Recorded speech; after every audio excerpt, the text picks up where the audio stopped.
And finally today we've got the game between Liverpool and Aston Villa at Anfield. Two teams here, Steve, who really reflect the up and down nature of the first week of the Premier League. Liverpool have had a defeat and then a win, and Villa, shock defeat for them last week. So do you think confidence in these two camps will be a little bit fragile for this game? Well, I mean, that's not done Liverpool any harm winning that game in midweek against Stoke. Villa, there's a general malaise about Villa, isn't there? We talked about it, about the Birmingham and the Portsmouth situation. Well, it's just a carry on from last year, and it's very difficult to break that, And there hasn't been players coming in. The big signing is not going to be fit till Christmas, and you don't see too much of a difference with regard to what's happening at the club. Fabian Delph comes in to replace Gareth Barry. You're asking a little bit too much of a player there.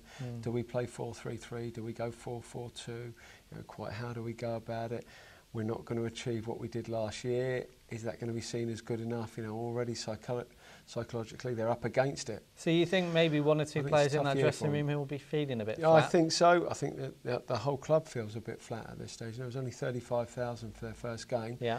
Whereas there were certainly 5,000 people more than that last year for games like this. So I think just the feel good factor.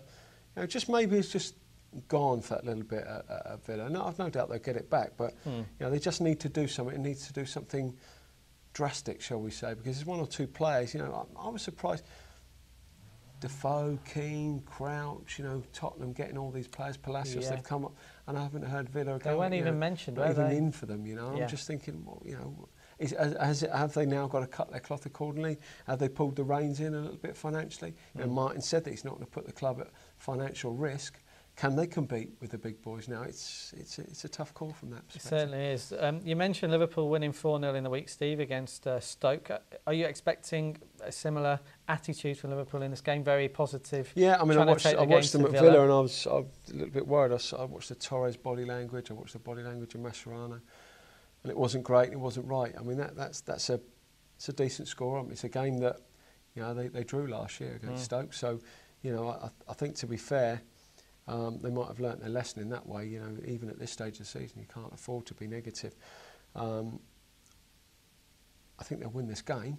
But at a price of 1-2, I suppose it's too short to back. I'm not sure. I think that 1-2 against Villa, I'm not quite sure the way that Villa are and what sort of nick they're in is too short. But let's some will feel it's too short. I don't think it is. What we've gone on this year, then you say there can only be one winner.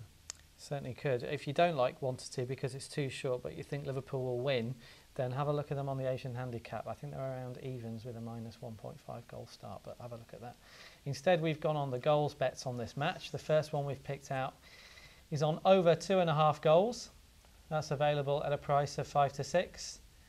And the second bet, I was surprised at the price here. Both teams to score is 11-8. Now that's a standout price. Most of the bookies have gone around 6-5 on that, but one of the firms had gone at 11-8. So it's really a bet because of the value.